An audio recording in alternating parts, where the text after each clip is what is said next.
Small business is about courage, risk-taking, independence, and we small business owners are survivors. Everybody has an idea for a business, but how do you take that idea from mind to market? This is the place to learn. Small Business School with Hattie Bryant. It's a new kind of school. Together we'll learn about business from the inside out, from the people who've done it. We'll meet the men and women who are today's pioneers and quiet heroes. Their lives are the textbooks. Our classroom is the world. Small Business School is made possible by support from IBM. We're not just for big business anymore. At our website, discover how technology can move your business forward.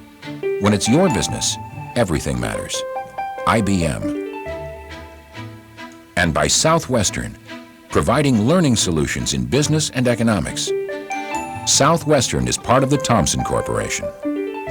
And the United States Postal Service, delivering the promise to America's 23 million small and growing businesses. We're where you live your life. We're where you run your business. Hi, I'm Hattie Bryant. This is a fish story that doesn't stop growing. We start on the main street of a little seaport village in Oregon, and before you know it, we'll be in the White House. We're going to discover how a fisherman's hangout has become the foundation for modern tourism in Newport, Oregon.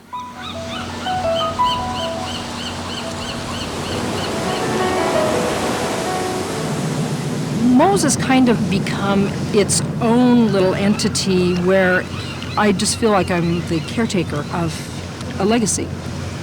Cindy McEntee is owner of Moe's Restaurants, the place famous for serving hot clam chowder since 1951. She has 3 locations on the Oregon coast and a chowder-based factory. With the home office in Newport, the operation employs up to 200 during high season and generates $3.5 million in annual sales. With a group of partners, she owns an additional 3 locations. We met Cindy in the White House in June of 2001 when she was named Oregon's Small Business Person of the Year and first runner-up for the National Small Business Person of the Year Award. The product of Moe's is just a plain and simple restaurant with simple seafood dishes that aren't complex. It's for the everyday person. I read where a Seattle food critic called this a dive. Is that okay with you? Well, I mean, I'm laughing all the way to the bank, I guess. Our big push the last few years has been to really focus on families. And we try to make it as special as we can for the children. You know, you eat where your children want you to eat. You see, world's pickiest eater right here. He eats it too. He's eaten the chowder since he was 1 year old. It's good stuff. We wouldn't go anywhere but Moe's. You wouldn't go anywhere but Moe's? No. And you're from Idaho? We're from Washington. Oh, you're from Washington, and you're from Idaho. So miles and miles around, Moe's reputation is out there. Oh, heavens. Okay, what is it, sir, that you like about it? Clam chowder. None better. None better. So Cindy, what is in your chowder? Well, we have here a mixture of potatoes, clams, bacon, there's some pepper, from the salt and pepper, and onion. It's just a slight onion in here, and milk, whole milk. Whole milk, not cream. Not cream. And that is a Moe's clam chowder. Moe's serves up 60,000 pounds of fish a year, and Cindy tries to buy as much seafood as she can from the local fishermen and oyster farmers. There was a time when she owned this oyster farm and fishing boats, but after trying to make those businesses profitable, she sold off those assets to people who focus all of their attention on fishing and farming. Cindy, why is there a garage door in your restaurant? Well, when I was about 15 years old, we got a phone call in the middle of the night. My grandmother lived right on the hill behind here. Something terrible has happened. You probably need to come down here. We come down to Moe's. In the middle of our restaurant is a 48 Plymouth with children in the back seat and a woman with this look on her face you wouldn't believe. Like that. Yeah, just like that. And she was waiting for her husband. He'd run in here to fill his thermos with coffee. They were going sports fishing down the street, and she thought she'd put the car in reverse. She put it in drive and gunned it, and bingo, bango, bongo, here we had her. When we got down here, I mean, the whole thing was so funny, because there were still people in the restaurant, like, holding their bowls of food and their plates of food. It's like, what's going on? Anyway, this lady was beside herself. She just couldn't deal with it. I mean, this, oh, it was terrible. And my grandmother just put her arm around this woman, and she said, listen, honey, don't worry about it. We'll just put a garage door in, and anytime you want, you can just drive right in here. So anyway, there's the door and the picture of the incident. Okay, so let's see if this thing works. Let's see if, okay. It's real. It's a real garage door. Cindy's grandmother, Mo, opened a 24-hour diner on the waterfront in 1951. Since 1975, Cindy has been the force for growth. When she started this restaurant, it wasn't the same type. I mean, our whole lives were different. And people, well, you know, this waterfront was full of longshoremen and fishermen, and there was no tourism, so to speak. And it was 24 hours. It was 24 hours, and so our focus was a little different. And, you know, you worked out of the till. If you had money in the till at the end of the night, you made money. I mean, it was different then, you know. When did you have that aha that you had to get your handle on the financials? I was probably 22. It was just the questions in my mind. I mean, I needed to know.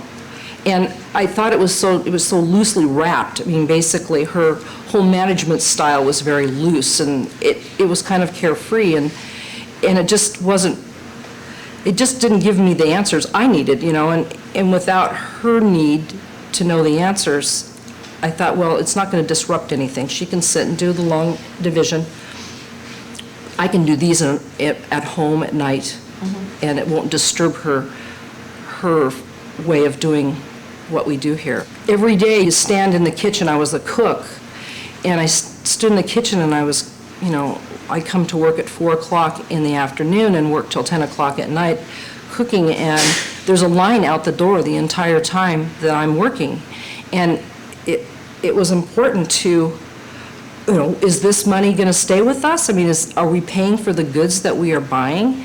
You know, are we going across the street and buying 1 can of crab for $45, or are we getting a whole case that makes it $30 a can? You know, what are we doing here? Mo's Annex opened in 1968 because the tiny original location couldn't accommodate the customer demand. We incorporated in 1975. And before that, it was just a sole proprietorship. Okay. And that's when that's when I became indentured in 75. She had me buy stock out of my paychecks. Oh, okay. And then she carried all the other stock. So that was, you know, she was just feeding me a little bit here to see how I could do it. Well, when you become a corporation, things change. And I was so happy to see that, because there was a regular, you know, day that we paid bills. Okay. You know, there was accounting it every day for the money, and, you know, we don't wait till the end of the week to make the deposit. We make a deposit every day. Right. So it was like comforting to you. It was more secure atmosphere for sure. I'm going to retire at Mo's. I have a 401k. I have a modest 401k. Cindy has supported me and taken care of me. I have great job security. I feel I'm a good emissary for Mo's because I feel it from the heart. I serve from the heart. I'm very successful in what I do. We want them to want to be here, you know, and not just, this is just their job. It isn't just their job, and it's really, they're as well a caretaker of a very popular business as I am, and they become my ambassadors.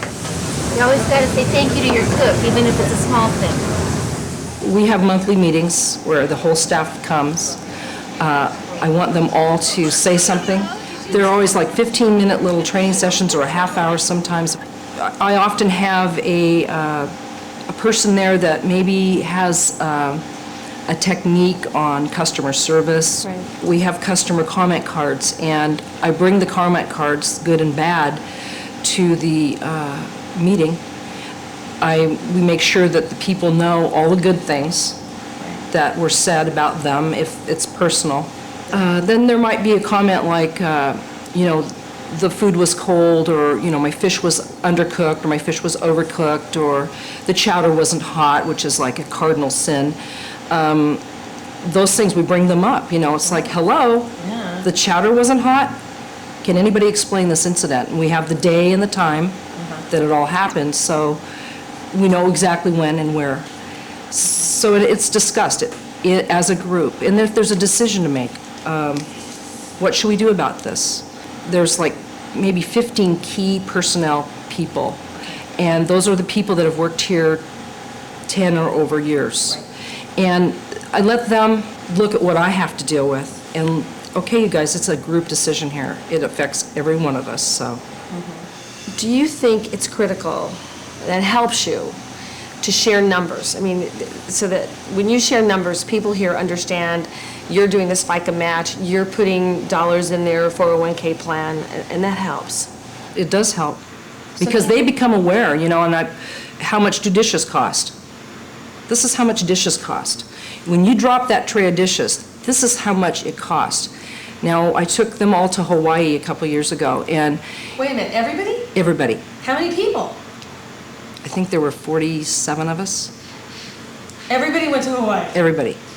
And we had a really great time, but one of the reasons they got to go is that we had the least amount of breakage in dishes. We had the highest,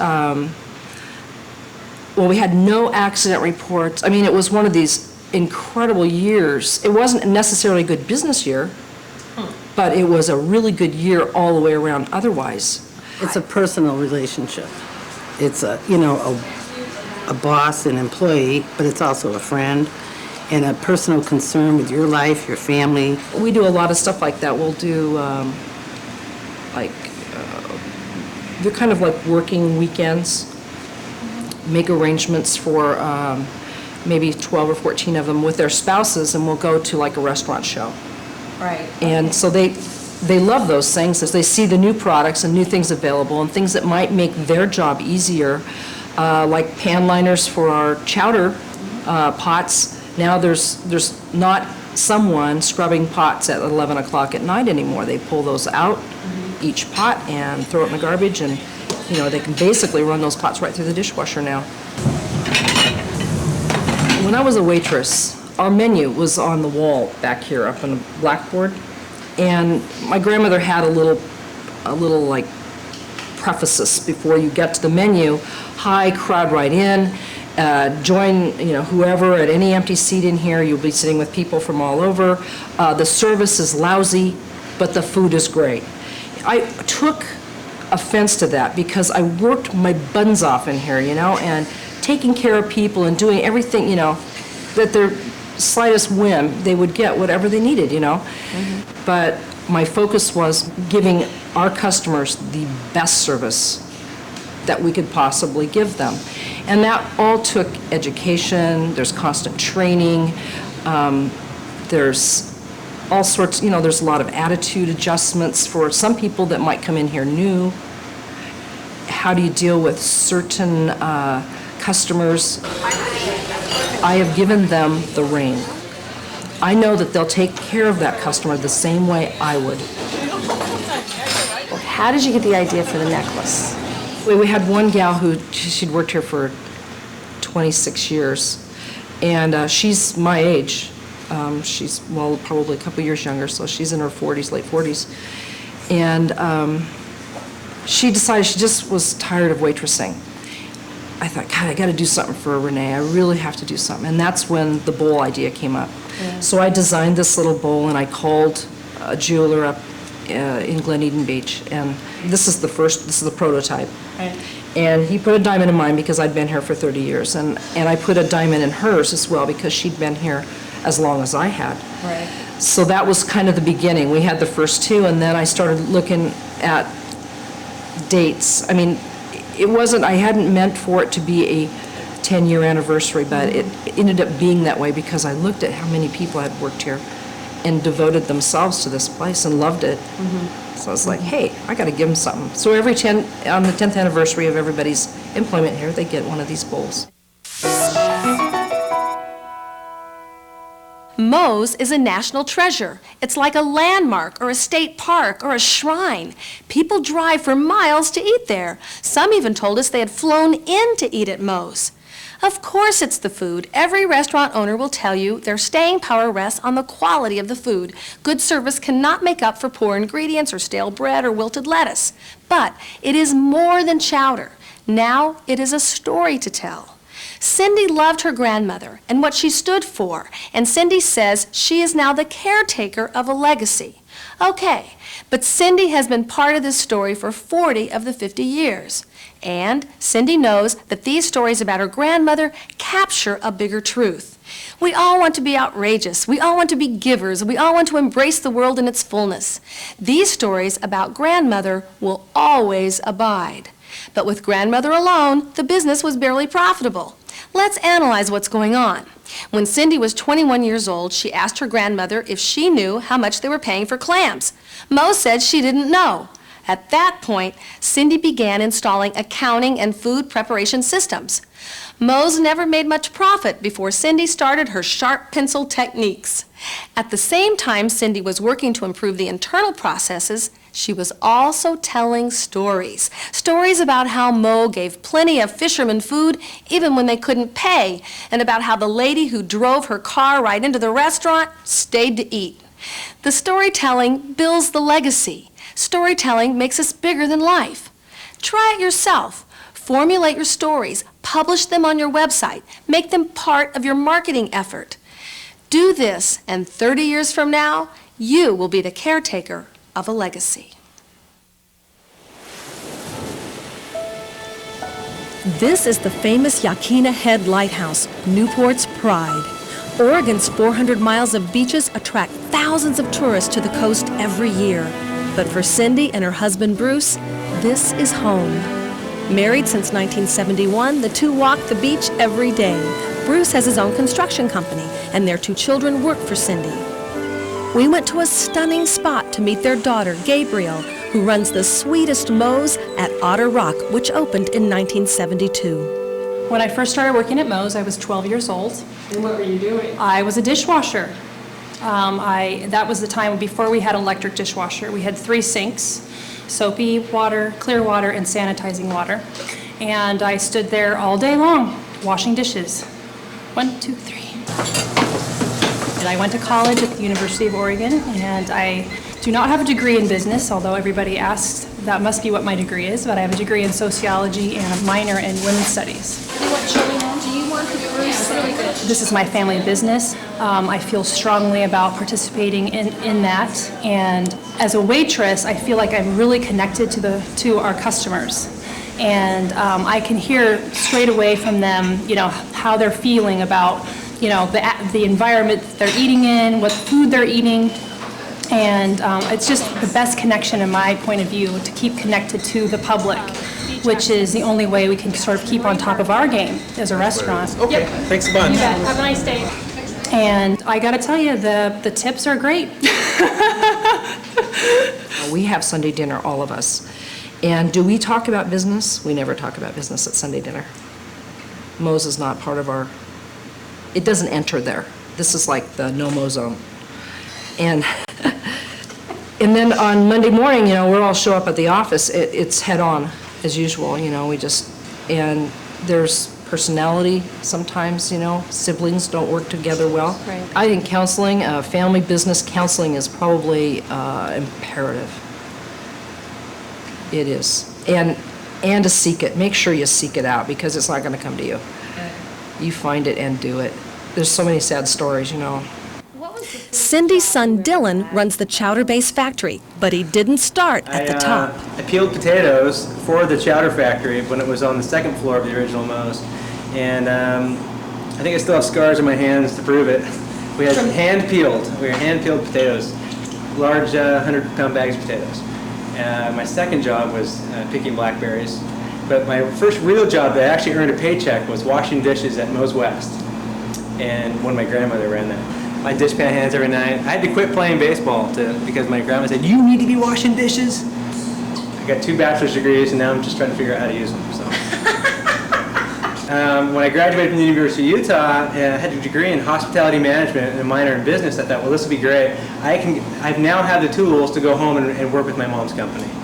And I thought, well, I'm not ready to do that yet. I had 2 little kids, and I'd been married for a few years. So I went back to school, went to Westminster College, and got a degree in finance with a minor in economics. Then I didn't want to get a job with a big company. So I went for the biggest company. I went to General Electric, and I got a job at GE. And I worked for their corporate card services. And I did that for about a year, and I realized there's a lot of corporate bureaucracy. Even though GE is one of those companies that you can really move around and really give your ideas, I thought, it's not quite what I grew up with. I'm a small town guy, and this is a big company. And so I said, no, I want to move back. Called my mom. I said, we're going to move back to Newport. I don't know what I'm going to do, but I'm going to figure it out. I'm pretty resourceful. And she called me about a month later and said, I have a manager leaving. Are you interested in a job working in the Chowder factory? I said, sold. You got a new manager. Dylan and his team are using equipment and technology to improve productivity and to lighten the load for workers.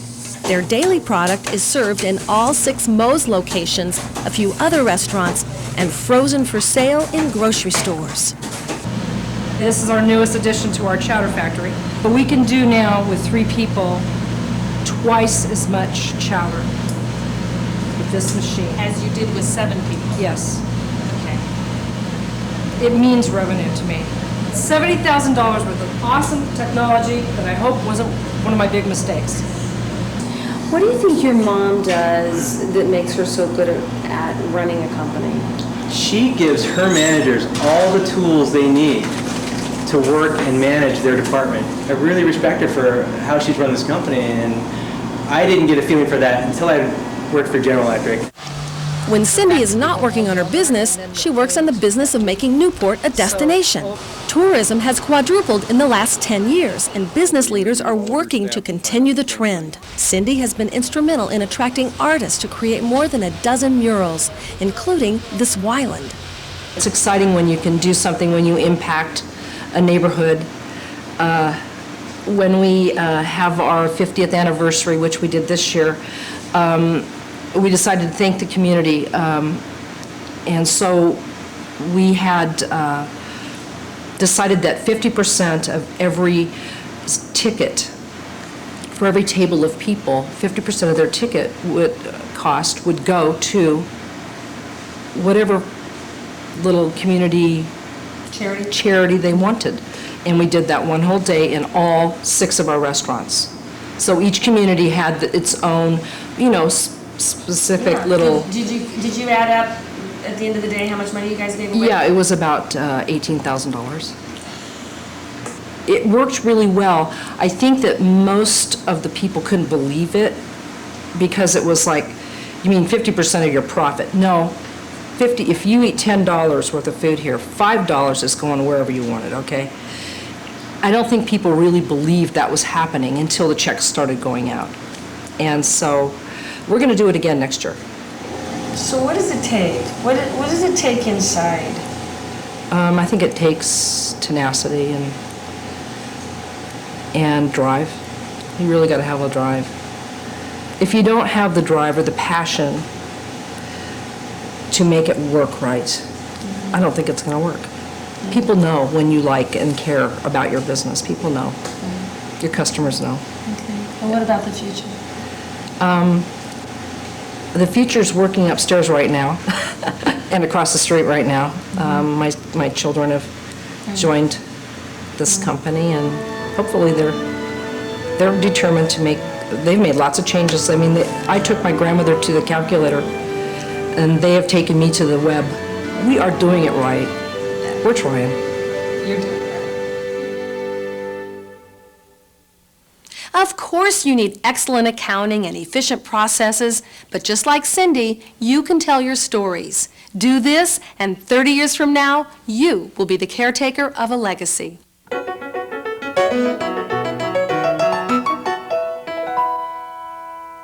For the 15 million of you out there who run a one-person company, you can use one of Cindy's marketing ideas. She's everywhere. She shows up at the Chamber of Commerce, the Race for the Cure, the pancake breakfast fundraiser for the local elementary school.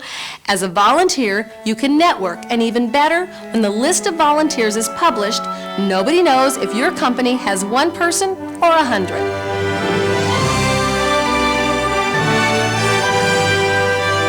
Small Business School is made possible by support from IBM. We're not just for big business anymore. At our website, discover how technology can move your business forward. When it's your business, everything matters. IBM. And by Southwestern, providing learning solutions in business and economics. Southwestern is part of the Thomson Corporation. And the United States Postal Service, delivering the promise to America's 23 million small and growing businesses. We're where you live your life. We're where you run your business.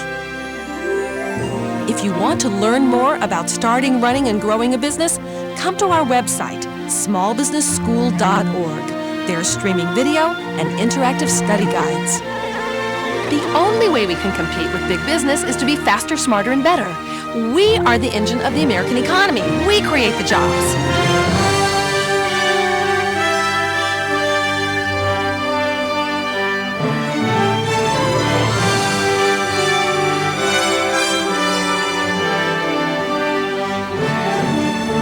Small business is about big commitment. It's about sacrifice and struggle.